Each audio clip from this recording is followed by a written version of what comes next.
Witam Was, moi drodzy. Dzisiaj filmik z takim spacerem zielarskim. Tak się składa, że robiłem ten filmik rok temu. Jednak, zniknął, jak to zawsze bywa. Ja domyślam się, czemu on zniknął, ale nie będę tutaj tego podbijać. Zobaczymy, może wytrzyma tym razem troszeczkę dłużej. A że film naprawdę dobrze był zrobiony, był długi, to postanowiłem zaryzykować i wrzucę Wam go tutaj jeszcze raz. Będziecie go mieli dzisiaj jeszcze raz tutaj załadowany, no bo szkoda tego filmu, bo naprawdę długi, dobrze go zrobiłem, według mnie. Także mam nadzieję, że Wam się przyda, a temat jak najbardziej aktualny teraz, sezon ziołowy. Polecam Wam też, wejdźcie sobie tutaj na moim kanale, jak macie główny kanał, kliknijcie sobie teraz tą ikonkę moją, to zdjęcie Szaman XXI wieku, wejdźcie sobie koniecznie w playlisty i tam macie playlistę zioła. Tam macie naprawdę wszystkie zioła, które już przerobiliśmy, jest naprawdę tego sporo, które teraz możecie zbierać sobie. I macie jeszcze też playlistę, to też u góry później będziemy się wyświetlały. Musicie na playlistę kliknąć i tam znajdziecie sobie jeszcze playlistę rośliny jadalne.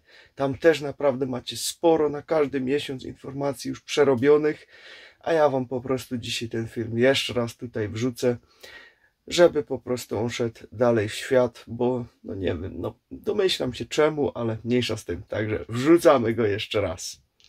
I nie zapomnijcie zostawić jeszcze jakiegoś kciuka do góry, czy kciuka na dół, to się wszystko liczy. Jakikolwiek komentarz też mi tutaj zostawcie, to też pomaga nam tutaj, żeby ten film po prostu dalej poszedł do innych. Bo wiecie, jak wy go nic nie zostawicie, żadnej reakcji, to YouTube sobie myśli, ach, to ten film jest jakiś do bani i po prostu nie będziemy go tutaj dalej wpuszczać, wyciszymy go i tyle. Także nawet jakaś kropka, czy jakaś buźka, cokolwiek wrzućcie w komentarz, zawsze to pomaga. Pamiętajcie proszę o tym, moi drodzy. To też takie drobne podziękowanie za naszą pracę, bo Was to nic nie kosztuje, a nam tutaj dużo tym pomagacie, ponieważ pokazaliście nam przy jednym filmie, że jak to naprawdę zrobiliście, tak sumiennie wrzuciliście, to pomogło to naprawdę sporo. Dobra, nie przeciągam, wrzucam Wam film. Witam Was. Dzisiaj pierwszy taki filmik pilotażowy, ponieważ takiego jeszcze Wam nie robiłem, a mianowicie zrobimy sobie dzisiaj spacer zielarski, żeby mniej więcej Wam pokazać, jakie rośliny teraz tutaj u mnie na przykład są w ogrodzie, jak one wyglądają, troszeczkę Wam to przybliżyć, może z troszkę innej perspektywy. Myślę, że może się to niektórym przydać, którzy jeszcze nie znają różnych roślin, a zawsze warto je poznać, ponieważ niektóre są naprawdę ciekawe i bardzo przydatne i dodatkowo rosną nam pospolicie jeszcze wszędzie, więc warto się troszeczkę nimi zainteresować. Dlatego dzisiaj taki filmik typowy, spacerek zielarski, który chciałem Wam zrobić, przekazać. Ale nim przejdziemy sobie do tego filmu, to jeszcze mam dla Was fajne info, ponieważ jest fajna promocja właśnie na odpromienniki, które zawsze u mnie są. I też właśnie ten duży, o ten duży chciałem się też troszeczkę na nim skupić, ponieważ jeżeli teraz zbieramy zioła, pamiętajmy, że zioła są wysokoczułe, czyli jeżeli zbieracie je do jakiegoś koszyka, tak jak ja to przeważnie robię, biorę sobie taki koszyk wyklinowy, wkładam spiralą do góry na dnie odpromiennik i na to kładę swoje zioła. Dlaczego jest to takie ważne? Ponieważ jeżeli będziecie przechodzić koło jakichś masztów, jakichś linii wysokiego napięcia, zmienia się informacja w ziołach niestety. I wtedy one mogą nie działać tak optymalnie, jak powinny działać. Ponieważ jak wiemy, woda przejmuje różne energie na siebie, a zioła składają się też bardzo dużo z wody. I tu jest to akurat tak ważne, dlatego ja mam zawsze ten duży odpromiennik na dole w koszyku, jak zbieram sobie zioła, żeby one były całkowicie bezpieczne i dotarły do mnie, do domu, tak jak powinny być. A mały zawsze mam przy sobie na szyi po prostu, żeby sam się zabezpieczać. Ponieważ nawet tutaj na odludziu niedaleko też już mamy maszt wybudowany. No i niestety to dociera wszędzie. A jak nie dociera z masztów, to są jeszcze jakieś różne satelity, które wypuścili i niestety też nam to tutaj cały czas promieniuje niestety. Także jest coraz gorzej, żeby się uchronić przed tym i jest wielki problem. I zaczynamy z naszym spacerem zielarskim. Może na sam początek od razu mamy tutaj bluszczyk kurdybanek. On teraz akurat już nie kwitnie, ale jest to bardzo cenne zioło. Można używać jako przyprawy, ma wiele różnych właściwości. Nie będę tutaj wszystkich po kolei teraz omawiać, ponieważ no, macie o tym film osobno. Do każdego zioła, które omówię, praktycznie powinien być już jakiś film, które wam tu pokażę, i na końcu później możecie sobie po prostu w wyszukiwarkę YouTube'a wpisywać na przykład bluszczyk kurdybanek, szaman. Powinno wam wyskoczyć jakieś info co do tego filmu, który już był. Zaraz obok mamy mahonię. Mahonia też był już taki film, można robić maście z niej. Ona bardzo popularnie rośnie też w miastach, ponieważ jest używana jako żywopłoty. I tutaj właśnie z mahonii można fajne sobie robić maście na skórę. Bardzo fajne zastosowanie. Zaraz obok mamy malutkiego dęba. To akurat jest bardzo malutki, ale kora dęba jest również surowcem, który można pozyskiwać na jesień. Też bardzo cenna przy jakichś biegunkach, tego typu rzeczach. Kora dębu, ale ma też dużo więcej informacji. Jak dobrze pamiętam, to chyba nawet gdzieś był taki krótki film Kora dębu, który też robiłem. Co do mahonii, też jeszcze są już powoli owoce. One jeszcze nie są dojrzałe, będą na jesień dojrzałe. Owoc mahonii jest jadalny, oprócz tej pesteczki, która tam w środku jest. Także z tego też można korzystać. Co tutaj zaraz obok mamy? Obok tutaj mamy co? Kto poznaje, co to jest? To jest rdest japoński. To jest rdest japoński. Ogólnie mówi się, że to jest roślina bardzo silnie inwazyjna i trzeba ją pilnować, żeby się tutaj nie porozrastała. Najlepiej to robić w jakichś typowych takich barierach pod ziemią, ponieważ ona się rozprzestrzenia korzeniami pod ziemią. U mnie na razie jest tutaj kilka lat już, jednak na razie jeszcze się nie rozrosła aż do takich rozmiarów, że musiałbym tutaj interweniować. Pozyskujemy jesienią tutaj korzeń, bardzo cenny przy boreliozie, chociaż ma jeszcze więcej właściwości. O tym jeszcze filmu nie było, ale skupimy się kiedyś na tym, ponieważ no, jest to zioło naprawdę bardzo fajne, cenne. Także to jest typowo rdest japoński. Lubi zarośla, jakieś takie rowy szczególnie, ponieważ też wilgoć lubi tego typu rzeczy. No to co? Zaraz obok mamy liść maliny. Liść maliny, też film już o nim był. Gorączki, przeziębienia. Tutaj też i owoc maliny jest bardzo cenny. Jeżeli chodzi o to, wykorzystywany już od lat przez nasze babcie, prababcie. Bardzo fajne, cenne zioło. Oczywiście też jest jadalny. Liść maliny bardzo często ląduje u mnie w szejkach. Podobnie jak i bluszczyk kurdybanek. Śmiało można tutaj sobie zjadać. Tutaj mamy również porzeczkę czerwoną, bardzo cenna. Jak gdzieś znajdziecie jakieś krzaki, czy macie sami w ogrodzie, korzystajcie z tego. Można też i na zimę sobie zrobić jakiś sok z tego, zapas. Bardzo cenne też przeziębienia, tego typu rzeczy. To tutaj zawsze było numer 1 w naszych babcijnych spiżarniach. Następnie mamy różę. To akurat jest róża pomarszczona, czyli tak zwana róża roguzea. Rosa canina to jest ta właśnie typowa dzika róża. Tą też tutaj mamy w ogrodzie, jednak postawiliśmy bardziej na tą różę pomarszczoną, ponieważ ma większe owoce. Róża ma wiele zastosowań. Płatki róży są jak najbardziej jadalne. Owoce, które nam się tutaj tworzą, po prostu dopilnują, że będziemy mieli dostateczną ilość witaminy C na zimę. Cały organizm rewitalizują, są naprawdę bardzo cenne. Więc warto później na jesień zbierać sobie owoce. Pestek nie wyrzucajcie. Pestki można wysuszyć, zostawić. Z pestek róży bardzo dobra herbata na zapalenia pęcherza, tego typu rzeczy. O tym też był film. Jak piszecie pestki róży, szaman wyskoczy. O róży też był film. Jak to wszystko tak sobie będziecie po kolei wpisywać, to dostaniecie dużo więcej info, ponieważ te filmy wszystkie są. Albo po prostu wejść na playlistę u mnie na kanale na zioła. Tam wszystko znajdziecie, tam jest wszystko wrzucone. Tutaj powolutku już widzimy porzeczka czarna. Zaczyna dojrzewać. też warto zbierać, robić jakieś soki na zimę. Ewentualnie zawsze można mrozić owoce. Bardzo fajna roślina, też przeziębienia, tego typu rzeczy.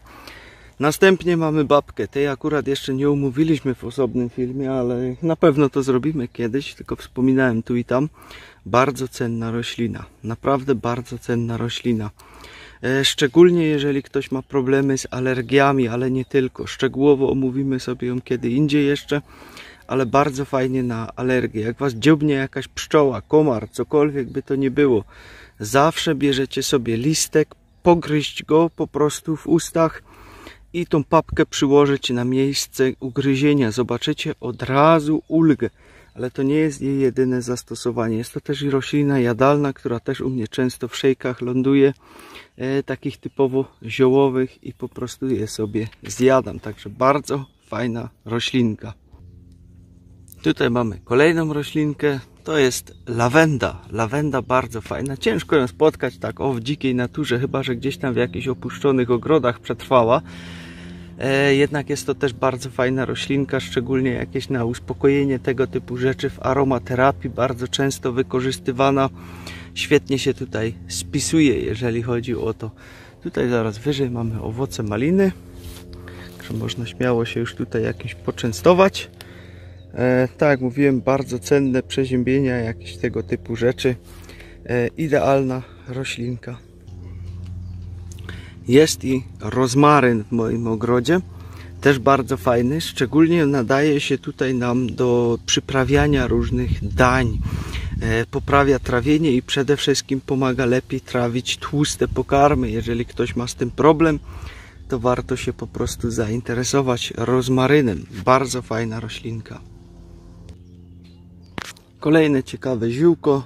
Tymianek, też bardzo często wykorzystywany właśnie w różnych syropach, jak dobrze pamiętacie, typowych jakieś na przeziębienie, tego typu rzeczy. Tam zawsze był wykorzystywany, szczególnie na kaszel, na bóle gardła, tego typu rzeczy. To tymianek zawsze był numerem 1. Ja to sam pamiętam z dzieciństwa, zawsze jakieś syropy z tymiankiem dostawałem, jak mnie coś po prostu łapało. Następnie mamy liście mniszka. Mniszek to już chyba nie muszę omawiać, o nim też film był. Bardzo fajne zioło, szczególnie na nasze wątroby. Nasze wątroby to po prostu kochają i aż wołają o to zioło. Także śmiało można liście zrywać, jeść bezpośrednio. Jak ktoś się nie lubi zbytnio tego gorzkiego smaku, położyć w osolonej wodzie na chwilę, zostawić ten smak gorzki, będzie troszeczkę zanikać. Ale ja wolę po prostu je jeść tak, jak one są. Ja się już przyzwyczaiłem do tej gorzkości, a nasza wątroba naprawdę nam za to podziękuje. Zaraz obok mamy wierzbę. Wierzba jest znowu fajna, ponieważ na przykład na ból zęba, jeżeli kogoś boli ząb, można sobie kory z wierzby zedrzeć, po prostu przyłożyć do miejsca, gdzie boli nas ząb. Tam jest substancja, która jest po prostu wykorzystywana w aspirynie, czyli jest to taka naturalna aspiryna, więc jest to bardzo fajne. Też w przeziębieniach różnego rodzaju, grypach, tego typu rzeczach zawsze to było wykorzystywane. Także tutaj macie wierzbę. Ta akurat jest tak wbita, ona dopiero odbija, ponieważ wierzba ukorzenia się sama bardzo szybko. Także to akurat mała. Pokażę wam za chwilkę większą, jak pójdziemy w inne miejsce, żeby to lepiej było widać. Kolejne ziółko, które tutaj mamy, przytulia czepna. O tym niedawno film był. Jak je dotykamy, widzimy, ona się czepia. Czepia się nas. Czyli po prostu coś od nas chce. Zioło to bardzo fajne jest po prostu, jeżeli chodzi właśnie o takie typowe problemy z limfą, zastoje, to jest naprawdę idealne. Warto się tutaj tym zainteresować i zbierać.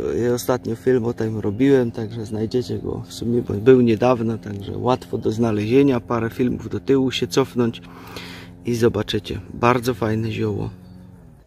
Ono normalnie jest dużo większe. Tutaj akurat jest jeszcze taka mała, ale w innych miejscach w ogrodzie po prostu tworzy całe takie wielkie połacie tutaj pełne tego, ponieważ ta akurat jest malusieńka. Tutaj w oddali widzimy już coś ciekawego. Co to jest? to jest szczeć. O szczeci też wam robiłem film, szczeć pospolita. Bardzo przydatne zioło, jeżeli chodzi o boreliozę. Ona mi się tutaj wysiała teraz po całym ogrodzie, ponieważ kiedyś ojciec mi tutaj po prostu podesłał parę nasion, które zebrał gdzieś na polu w Gliwicach. Wysiałem i od tego czasu mam szczeć praktycznie w całym ogrodzie, wszędzie. Pomimo, że wysiałem ją jakieś 150 metrów stąd, ona jest wszędzie teraz. Po prostu rozniosła się po całym ogrodzie, spodobało jej się to. Naprawdę rosną niesamowicie duże. Patrzcie, tu jest jedna, druga, trzecia, czwarta, piąta, szósta, siódma, ósma. A na innych częściach ogrodu jest tego naprawdę masa.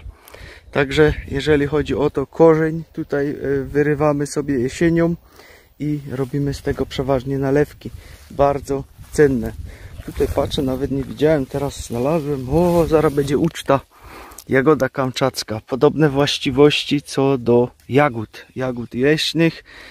Też i borówka należy do tych samych. Także śmiało można tutaj z tego korzystać. Bardzo fajna też owoc, właściwie bardzo fajny owoc. Wiele właściwości. Ile ja tu tego mam? Łohoho, ja nawet nie wiedziałem, że tu tyle tego jest. Bo to tak mi tu umknęło. To sporo tego jest. O, ale będzie wyżerka dzisiaj. To już kolacja zabezpieczona. No, także trzeba było się posilić, jak już tutaj byłem przy tym, a wieczorkiem zjemy resztę. Właściwie ja zjem, morzonka nie. Na karniworze nie rusza, ale tutaj zaraz obok mamy co? Liść brzozy. Też bardzo fajne, cenne zioło. Tutaj te młode listki, które widzicie u góry, są jak najbardziej cały czas jadalne. Można je do sałatek ładować, do szejków. Wasza wątroba będzie ucieszona z tym, ponieważ one też są dość gorzkie. A na dodatek tutaj mają jeszcze właściwości moczopędne, ale o liściu brzozy też był cały szeroki film już zrobiony. Warto tam po prostu zerknąć w tą playlistę. Tutaj mamy kolejne ziółko, akurat takie małe ono jest. Tutaj też ciekawe, bo wyrosło właśnie na trocinach. Pięciornik gęsi. Bardzo fajne zioło. Nie pamiętam, czy robiłem o nim już film osobno, czy nie. Ale też jest tutaj bardzo szeroko używane w różnych właśnie właściwości ma. Ale można je też jeść, to jest też i zioło jadalne, także można śmiało tutaj dorzucać sobie parę listków gdzieś do sałatki i po prostu wcinać. Muszę sprawdzić, czy robiłem o nim film, czy nie, bo już tyle tych filmów było, że już po prostu naprawdę nie pamiętam. Jak nie, to też trzeba będzie wrzucić na listę do zrobienia. Kolejne ziółko, którego nie muszę chyba wam już zbytnio przedstawiać, o tym już też były filmy, to jest pokrzywa. Bardzo fajna, oczyszcza naszą krew, pomaga nam zregenerować cały organizm. Ale co tutaj widzimy, co już za chwilkę będzie dobre, to są nasiona pokrzywy. O tym też był film, nasiona pokrzywy szaman. Jak wrzucicie albo szukać w tej playliście, znajdziecie. Jeżeli chodzi o nadnercza, to właśnie są tutaj nasiona z pokrzywy idealne, ponieważ pomagają regenerować wypalone nadnercza, ponieważ to też o to zawsze pytacie. Także już od razu mówię, to jest tutaj bardzo fajne, cenne. Warto zebrać. Tutaj mamy akurat większy dąb. Widzimy, on ma już ciemniejsze liście. Także to jest dąb, kto by nie wiedział. I z tego właśnie się zbiera kory.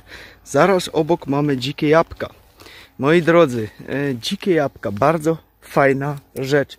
Bardzo często można je znaleźć gdziekolwiek.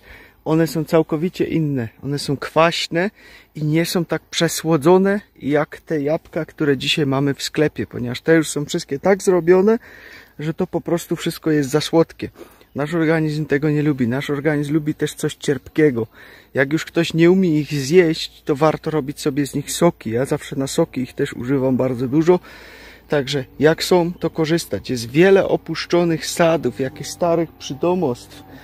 Gdzieś na polach stoją takie drzewa. Warto wtedy zebrać sobie te jabłka i z nich skorzystać. Naprawdę uczulam was na to, ponieważ jest to bardzo cenne i trzeba być wdzięcznym, że takie coś znajdujemy, bo to jest naprawdę fajna rzecz. To nie są te same jabłka, które znajdziecie w sklepach. Raczej nigdzie nie ma w sklepach dzikich jabłek, ponieważ nikt ich nie chce.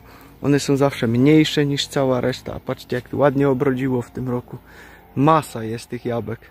Masa. Także będzie na jesień po prostu z czego robić soki. I one nie zawierają też tyle węglowodanów, co to zwykłe jabłko. Przez co można tutaj śmiało więcej z tego skorzystać i tak, że tak powiem, śmiem się wychylić, że pewnie będą miały dużo lepsze właściwości niż te jabłka, które dzisiaj są po prostu w sprzedaży. Jeżeli chodzi o kurację na wątrobę, na przykład sokiem jabłkowym, to myślę, że to na pewno będzie miało dużo lepszy efekt niż takie zwykłe jabłko, bo taki film też Wam robiłem, kuracja na wątrobę sokiem jabłkowym i naprawdę to tutaj robi robotę, takie dzikie jabłko. O, kolejna szczeć w kolejnej części ogrodu. Tak jak mówię, ale chodziło mi tutaj, tu jest właśnie ta wierzba, o której Wam mówiłem, ta duża, z której tutaj można sobie korzystać. Tak mniej więcej wyglądają wierzby. Oczywiście ta też jeszcze jest młoda, jest ciągle przycinana, co tutaj widać, że jest co roku przycinana praktycznie. Chociaż przeważnie co 2 lata przycinam, ale to muszę częściej przycinać, ponieważ jej tutaj, no, pnie nie są jeszcze takie mocne, żeby ją utrzymały. Czyli jeżeli bym jej nie przyciął, to prawdopodobnie wiatr by ją przewrócił. Dlatego te muszę jeszcze przycinać co roku, póki te właśnie pnie nie zrobią się silniejsze.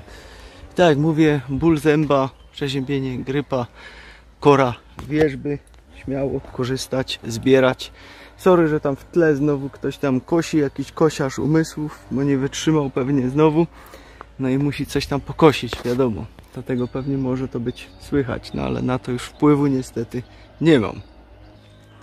A tutaj widzimy akurat w tle właśnie przytulię czepną, jak ona się tutaj czepia po drzewie do góry. Ona już jest taka wysoka jak ja teraz na ten moment.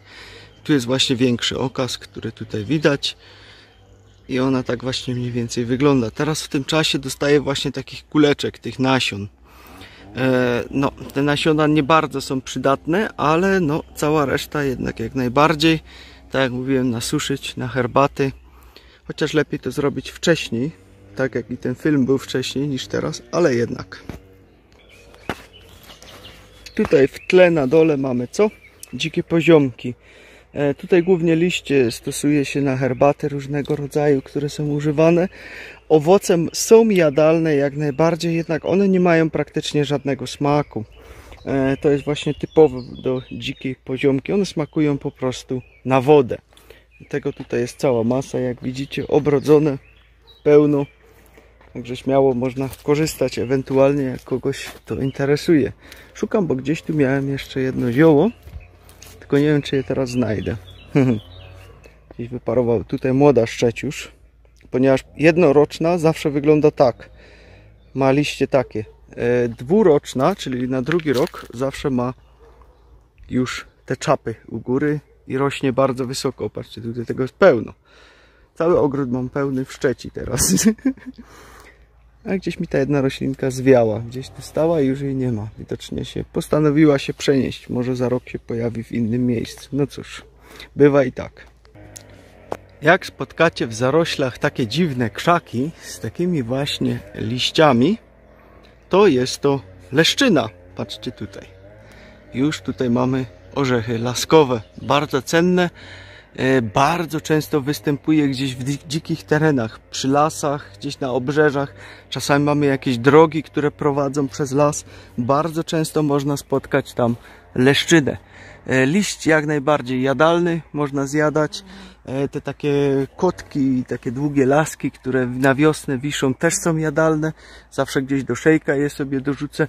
No i przede wszystkim bardzo cenne jedzenie, orzechy laskowe, które można sobie wtedy nazbierać do woli, bo przeważnie nikt tego nie rusza. To leży wtedy po całych ulicach się wala, nikt się nie chce pochylić, żeby to zebrać, a one w sklepie przecież są takie drogie. Więc warto sobie to zbierać, szczególnie na jesień, jak będą dojrzałe, brać i korzystać, póki są. Natura daje, a my to autem rozjeżdżamy, ponieważ za ciężko nam się schylić po takie coś. To jest troszeczkę smutne. Tutaj mamy koniczyny. To akurat jest koniczyna czerwona, ale jak widzimy mamy też koniczynę biało-czerwoną, czyli tak zwaną różową. Mamy też koniczynę białą. Koniczyna, szczególnie ta czerwona, bardzo fajna jest dla kobiet, ponieważ ona tutaj zawiera estrogeny, czyli jeżeli są problemy już takiego typowe przekwitanie na przykład u kobiet, można wtedy sobie korzystać z tego, ponieważ tutaj to wzmacnia te całe hormony kobiece i jest to bardzo fajna roślinka. Zaraz obok mamy takie malutkie kwawniki. To jeszcze akurat takie miniaturowe wyrosły, no ale dobra. Kwawnik. Roślina jak najbardziej jadalna. A, co do koniczyny. Koniczyny są też jadalne, jak najbardziej. Kwiaty można dodawać do sałatek, tego typu rzeczy. Liście kwawnika są jadalne, te jak najbardziej. Jest to też bardzo fajne, cenne zioło, przeciwzapalne, na rany, tego typu rzeczy. Hamuje krwawienia. Jednak za dużo wewnętrznie zjadane też nie jest korzystne, ponieważ znowu może wywołać krwawienia. Także zawsze trzymać się dawki. Co do jedzenia, ja zawsze biorę taką jedną garść, dorzucam do sałatki, czy po prostu do szejka, ale tutaj starać się brać tylko liście, ponieważ łodygi są bardzo twarde i zdrewniałe i zepsujecie sobie całego szejka, a w sałatce w ogóle nie dacie rady tego zjeść. Jest to po prostu za twarde. Tutaj mamy zioło, które ostatnio omawialiśmy, a mianowicie łoczyga pospolita. To chyba dopiero co było, także śmiało cofnijcie się z 3-4 filmy do tyłu i znajdziecie od razu wszystkie właściwości. Porządnie wam tam opisałem tej rośliny. Mało znana roślina, wszyscy przechodzą obok niej, myślą, że to chwast, jednak nie pomylcie sobie liści. To już patrzcie, liść łoczygi jest właśnie taki półokrągły, bo jest do niej roślina bardzo podobna, zwana też mleczem, takim dzikim mleczem. Szukam, żeby ją znaleźć. O, tu jest. Patrzcie, to nie jest. Tego nie korzystamy. Całkiem inny liść, podobny do mniszka, owłosiony. Próbuję wam zrobić przybliżenie, żebyście nie pomylili, ponieważ góry są podobne. Tylko ta kwitnie podczas dnia, a łoczyga już nie kwitnie. Przejdziemy z powrotem do łoczygi. O, łoczyga się zamyka. Ma troszeczkę inne kwiaty i całkiem inny liść. Także nie pomylcie sobie czasem z tym. Jak są liście podobne do mniszka, to nie jest łoczyga. Żebyście to mieli na uwadze. Bo na dodatek one lubią rosnąć koło siebie. Jeszcze, żeby zrobić zmyłkę komuś. Także patrzcie, co zbieracie. Tutaj mamy kolejną cenną roślinkę, bardzo cenną roślinkę, zwaną też w Niemczech Franzosenkraut. To jest żółtlica. Żółtlicy mamy dwa rodzaje ogólnie w kraju. Obydwa można wykorzystać. Jedna jest omszona, druga nie jest omszona. Tak to mniej więcej wygląda. Roślina jak najbardziej jadalna. Robiłem o niej już film, jak dobrze pamiętam. Bardzo cenna, ponieważ odbudowuje żelazo w organizmie, także śmiało można nawet i większe ilości jej jeść bez najmniejszego problemu. I też ma sporo fajnych innych zastosowań, dlatego warto się nią zainteresować. Ona ma takie, próbuję, o teraz złapało, takie ciekawe kwiatki ma, jak widzicie, takie jakby dziurki w środku. No, ale ten aparat dzisiaj jest uparty. Takie jakby dziurki w środku i ma dookoła takie malutkie płatki. O, teraz widać fajnie. To jest żółtlica. Obydwa rodzaje są jak najbardziej jadalne, które występują w kraju i do użycia zielarskiego. Tutaj znalazłem większy kwawnik, żeby wam lepiej pokazać. On normalnie wygląda tak. O, jest dość duży, a nie taki mały jak tam przed chwilką był. Także tak wygląda i tak kwitnie. To jest typowy kwawnik. Szczególnie trzeba patrzeć na te liście, żeby one były takie właśnie, o, drabinkowate. I znaleźliśmy kolejną bardzo fajną roślinkę, szczawik zajęczy. Podobny liść do koniczyny, jednak nie całkiem. Jak dobrze popatrzycie, takie serduszkowate liście, przeważnie 3. Raz, 2 i 3. Kwiatek taki żółty, który tutaj jest wokół tego. Roślina bardzo fajna, jadalna, ma kwaskowaty smak. Ja ją bardzo lubię. Jednak uwaga, za dużo nie wolno zjeść, chyba że będziecie dodawać na przykład śmietany albo sezamu, ponieważ zawiera kwas szczawianowy. Co to znaczy? To znaczy, że można mieć kamienie nerkowe, jeżeli będziemy ich za dużo spożywać. Dlatego na to trzeba zwrócić uwagę. Łączono go kiedyś właśnie typowo ze śmietaną, ponieważ śmietana zawiera wapń i po prostu neutralizuje działanie tego szczawianu. I kolejne ziółko, które tutaj mamy, cykoria, podróżnik. O tym też robiłem wam już film, dość szeroki. No, ma swoje też różne fajne zastosowania. Poznacie ją po tych właśnie typowych takich niebieskich kwiatach. Przeważnie gdzieś na drogach stoi, po boczach. Widoczna jest z daleka, ponieważ jak widzicie jest to dość duża roślinka. Także śmiało można z niej też korzystać. Film o niej był, także jak piszecie cykoria, podróżnik, szaman, wyskoczy na pewno. Tutaj w ogóle w tym miejscu jest bardzo dużo kwiatów i tu jest naprawdę sporo motyli. Po prostu wszędzie są motyle. Aż się tutaj roi od nich. Oczywiście pszczoły też są, jednak motyli jest tu naprawdę sporo. O, jak latają. Że pełno motyli. Tutaj mamy też jeszcze roślinkę dość ciekawą, wiązówka błotna tak zwana. Poznacie ją po takich dziwnych liściach. Też zawiera sporo właśnie związku, który występuje w aspirynie. Także no, też jest to ewentualnie jakiś zamiennik. Kwiaty ma takie dosyć inne. Takie kępiste bardziej bym powiedział. Ale też bardzo fajne ziółko. Tutaj właśnie znalazłem jeszcze jeden szczawik zajęczy. Ten jest troszeczkę w cieniu, dlatego lepiej widać jego liście. I dlatego postanowiłem wam go jeszcze raz tutaj sfilmować, ponieważ jest lepiej widoczny. Tamten stał bardziej w słońcu i jego liście były troszeczkę oklapnięte, że tak to powiem. O, tak to wygląda dokładnie. Bezczarny. Poznacie go właśnie po takich krzewistych odnogach. Czemu on się nazywa czarny? Ponieważ ma czarne owoce, dlatego się nazywa bezczarny. Kora jest dość specyficzna. Tak mniej więcej wygląda. Poznacie go też po gałęziach. Jeżeli gdzieś jest jakaś gałąź odłamana przez wiatr, jak na przykład tutaj, bez jest zawsze pusty w środku i ma taką gąbkę. O, to jest normalnie gąbka, którą można wydrążyć i zrobić sobie nawet słomki z niego.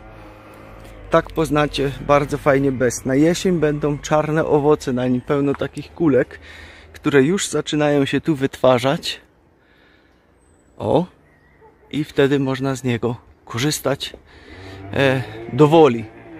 Oczywiście zostawcie też coś ptakom, ponieważ one też coś potrzebują, nie wszystko dla nas. Tutaj kolejne ziółko, którego raczej przedstawiać wam już nie muszę. Podagrycznik, bardzo fajny, cenny. Tak jak mówię, cały czas młode można zjadać. Te większe, takie mocne już troszeczkę są takie łykowate, że to tak to nazwę. Więc warto go czasami po prostu ściąć i on odrośnie na nowo. Jak widzimy, tutaj odrastają cały czas nowe, młode listki. Te można już śmiało jeść. Te większe przeważnie jak już mi uciekną, że już są za duże, to je po prostu odetnę i znowu wyrastają nowe. O, tutaj. Po podagryczniku macie bardzo szeroki film zrobiony. Wpisać podagrycznik szaman albo po tej playliście przegrzebać. Znajdziecie szczególnie na dnę moczanową idealne zioło, którym warto się zainteresować. Tutaj mamy kolejne fajne drzewo, które też występuje dość często pospolicie gdzieś w jakichś opuszczonych łąkach, przy domostwach, w których nikt już nie mieszka, a jest to orzech włoski. Z zielonych orzechów włoskich robimy nalewki na robale, także można śmiało nawet jeszcze i teraz z tego zrobić, ponieważ jak widzicie one nie są jeszcze aż tak duże, także można by było z tego skorzystać, ale orzechy włoskie są dobre też i na muszk. Oczywiście lepiej namoczyć zawsze przed zjedzeniem i można śmiało z tego korzystać. Zresztą sama forma pokazuje nam tego. Orzech wygląda jak czaszka jego łupina, a w środku jak rozbijamy, to mamy półkule mózgowej jakby w środku, czyli samo to sugeruje na mózg bardzo dobry. Także tak wygląda orzech włoski. Na jesień zbierać, jak gdzieś jest czyjś niepotrzebny, niczyj tak zwany, śmiało możecie korzystać. Mój jest połączony z winogronem, ponieważ jak widzicie on robi za stojak do winogrona, czyli po prostu tutaj winogrono się po nim wspina i mam orzechy i winogrona w jednym. Orzechowi to absolutnie nie przeszkadza, a ja nie musiałem robić żadnego stojaka, ponieważ zrobił się sam pod winogrono. Zioło też, o które często pytacie i czy to jest to, czy to jest to, to jest właśnie glistnik jaskółcze ziele. Poznacie go po takich specjalnych listkach. Kwitnie na żółto i jego nasiona rosną w postaci takich fasolek. Takie pełno takich fasolek. Glistnik poznacie też po tym, jak go oderwiecie kawałeczek łodygi, on będzie się na żółto farbić od razu. Taki typowy żółty sok z niego leci. Tym sokiem smaruje się brodawki. Pomaga bardzo fajnie w usuwaniu ich. To jest właśnie glistnik. Od dołu liść jest taki troszeczkę szarawy. Od góry zielony, tak jak mówię, żółte kwiaty i fasolki nasionowe, które się później wytwarzają. No u mnie już teraz są. To jest właśnie glistnik. Występuje w zaroślach. Bardzo fajne zioło. Uwaga, nie wcierać sobie soku przez przypadek z niego w oko. Jak go zrywacie, zbieracie albo w rękawiczkach, albo umyjcie od razu ręce potem, bo jak wetrzecie sobie ten sok w oko, to będzie nieciekawie. Będzie naprawdę szczypać, boleć. Jest to bardzo nieprzyjemne. Dlatego na to uczulam. O glistniku był też film bardzo szeroki. Przy nowotworach używany do oczyszczania całego organizmu. Ma naprawdę sporo zastosowań.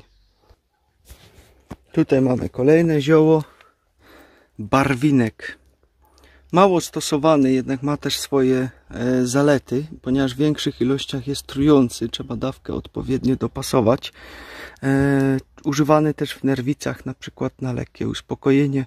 Chociaż może kiedyś go sobie bardziej omówimy, ponieważ nie robiłem o nim jeszcze nic, ale też nam tutaj rośnie całymi hordami. Kiedyś 2 sadzonki przynieśliśmy i powoli rozprzestrzenia się na cały ogród, już widzę. Tutaj mamy takie duże liście. Co to jest? Kto wie? Łopian. To jest, moi drodzy, łopian. Używany tak często do różnych szamponów na włosy, żeby czupryna była bujna. Korzenie można jeść jak frytki, a z tych nasion, które później rosną, też mają swoje zastosowania. Łopianu chyba jeszcze też filmu nie robiłem, także no jak widzicie, jest co robić. No ale cóż, wszystkiego na raz się nie da zrobić. Tutaj też jest łopian. To jest właśnie typowy łopian. Takie duże liście. One bardzo duże są. Te są akurat niskie, ponieważ tu w cieniu rośnie. Jednak on potrafi być wysoki taki jak i my. Także naprawdę wysoko rośnie. No i czepiają się później nas te nasionka tego. Także no, to chyba każdy zna, że się tam rzucano takimi kulkami za dziecka, które się strasznie czepiały i ciężko było je usunąć. To właśnie jest łopian. Dobrze, moi drodzy, jesteśmy z powrotem. Mam nadzieję, że Wam się podobał ten spacerek zielarski, ponieważ jest to naprawdę coś innego. Pokazałem Wam troszeczkę też inne zioła, które tutaj są na naszym terenie. Oczywiście to nie są wszystkie zioła, ponieważ jest ich dużo więcej. Jednak no, nie będziemy robić kilkugodzinnych filmów, także i tak ten już się zrobił długi. Więc co, przejdźmy teraz jeszcze do tego. Dlaczego w ogóle dzisiaj o tym wspominałem? Przede wszystkim o świeżości ziół oraz promieniowaniu, które wokół jest niestety wszechobecne. Latarnie macie zakładane nowe z takimi nowymi czapeczkami u góry. To są latarnie do wiadomo czego. Jednak tam nie jest tylko i wyłącznie to 5, jednak jest w tych latarniach też i 3G. I to już nie jest takie bardzo ciekawe, ponieważ to jest też bardzo niefajna rzecz. Jest to bardzo nieprzyjazna fala. Dlaczego też dzisiaj o tym wspominałem? Ponieważ dziś jest Światowy Dzień Nikola Tesli. Kto to był? To był dosyć ciekawy człowiek, wynalazca.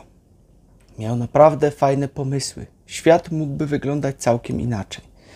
Ponieważ zwrócił się do niego taki pan, który tam miał bardzo dużo udziałów, był bardzo bogaty, zresztą ta rodzina do dzisiaj istnieje. No i co? Oni mieli przemysł miedziany w rękach, czyli kable miedziane. On się zwrócił do Tesli o to, żeby mu pomógł kable tam przekładać i tak dalej, tam projekt całej sieci energetycznej opracować i tak dalej, i tak dalej. Tesla się zgodził. Jednak Tesla miał na to inny pomysł, ponieważ Tesla chciał robić takie wieże, które przesyłałyby prąd bezprzewodowo. To oczywiście temu panu się bardzo nie spodobało, ponieważ on miał cały przemysł miedziany w rękach. No więc jak teraz prąd przesyłać bez kabli miedzianych, jak on miał całą miedź w rękach? No oczywiście nie zarobiłby nic na tym. Więc zrobiono z tego pana po prostu durnia, usunięto go, ośmieszono go i tyle. Jednak jego projekt został wykorzystany dziś na kilka rzeczy. Pierwszą, tą nieprzyjazną rzeczą, co zrobili z jego wież, które miały przesyłać prąd bezprzewodowo do każdego domu, to zrobiono z tego co? Maszty GSM. Tak, zrobiono z tego maszty GSM. Dokładnie tak miał działać prąd wysyłany do nas do domu. Bez żadnych kabli. Ale zrobiono z tego maszty GSM. Nie byłoby to takie straszne, gdyby użyto innej częstotliwości. Jednak co? Specjalnie poszukano częstotliwość, która byłaby jak najbardziej nieprzyjazna dla nas. Ponieważ była kiedyś taka delegacja amerykańska, która poszła sobie do takiego jednego kraju i nagle wszyscy zaczęli się bardzo źle czuć tam. Totalne zawroty głowy, nie wiadomo co jeszcze. Okazało się, że zostali napromieniowani falami radiowymi. Więc później Amerykanie zatrudnili specjalnego eksperta, który miał szukać, co to były za fale. Okazało się, że było to 2,4 GHz, czyli ta fala, na której na przykład nadaje sieć GSM. No więc co? Zamiast teraz znaleźć, ponieważ są takie fale, które wspomagają nasz organizm, pomagają się rozwijać, choroby przezwyciężać, to użyto właśnie tych fali najgorszych do tego, żeby tą sieć GSM rozprzestrzeniać. Dlaczego? To już odpowiedzcie sobie sami na to pytanie. Dlaczego wybrano akurat tą, a nie inną? Ponieważ można wybrać inną, która byłaby przyjazna dla całego środowiska. I dlaczego akurat wybrano tą? Ciekawe pytanie, co nie? Oczywiście jeszcze szukano fali takiej, żeby ludzie byli spokojni, żeby się na wszystko godzili i tak dalej. I to też właśnie była ta fala typowa do komunikacji. Stąd właśnie widzimy, co się dzieje na świecie. Wszyscy mają olewkę, a tu wszystko się ładnie wokół wszystko rozwija, ponieważ tutaj mamy właśnie takie różne fale, które idą z góry. Nikola Tesla opracował również właśnie te odpromienniki, ponieważ one są robione na jego patentach. Dlatego my z nich korzystamy. One są robione na patentach Tesli. Są to urządzenia samowystarczalne, które jak go nie zniszczysz młotkiem, nic nie trzeba z nim robić. One będą działać cały czas. To jest ten duży i też ten mały, który mamy na szyję. To jest właśnie na patentach Tesli, dlatego też i dzisiaj o tym mówię. Tyle filmów, które wam już o tym robiłem, że pomaga to na promieniowanie żył wodnych, na wiele różnych rzeczy. Jedzenie można sobie ważność tym przedłużać, tak samo jak i zioła, które zrywacie, będą dłużej świeże. Na wampiry energetyczne, trzyma waszą energię przy sobie. Nie musicie mi wierzyć w ani jedno słowo, które ja tutaj mówię. Po prostu sami sobie to sprawdźcie. To jest naprawdę bardzo proste, ponieważ wielu z was sprawdzało już to i jesteście bardzo zadowoleni z tego. Wiele osób wraca i kupuje więcej tych odpromienników. To by było na tyle, moi drodzy. Ja jeszcze tylko przypomnę na szybciutko info o konkursie dla tych, którzy jeszcze nie wiedzieli, ponieważ trwa tu cały czas konkurs. Jeżeli potrzebujesz coś ze sklepu, z którym współpracujemy, a wszystkie produkty z tego sklepu znajdziesz w opisie tego filmu z różnymi kodami rabatowymi. Są też i całe zestawy. Przejrzyj sobie, może akurat coś będziesz potrzebować. Z tego są to produkty, których my używamy, z których jesteśmy bardzo zadowoleni, jak na przykład takie coś, taki wisiorek, taka biżuteria. Każdy wie, o co chodzi. Tutaj co ona robi, jest naprawdę dobrą robotę robi. To możesz sobie teraz to kupić i wpisać sobie w uwagach do zamówienia konkurs szamanem. I do 24 sierpnia zostaw mi tutaj gdzieś komentarz na temat produktu, który kupiłeś, jakąś historię, cokolwiek będziesz chciał, wpisz o tym produkcie, czy jak ci służy i tak dalej. Po prostu podziel się nią, a my później kogoś wybierzemy, kto dostanie bon na 6000 zł do tego sklepu, gdzie będzie mógł sobie kupić, co będzie chciał w tym sklepie. Tyle na dziś, trzymajcie się.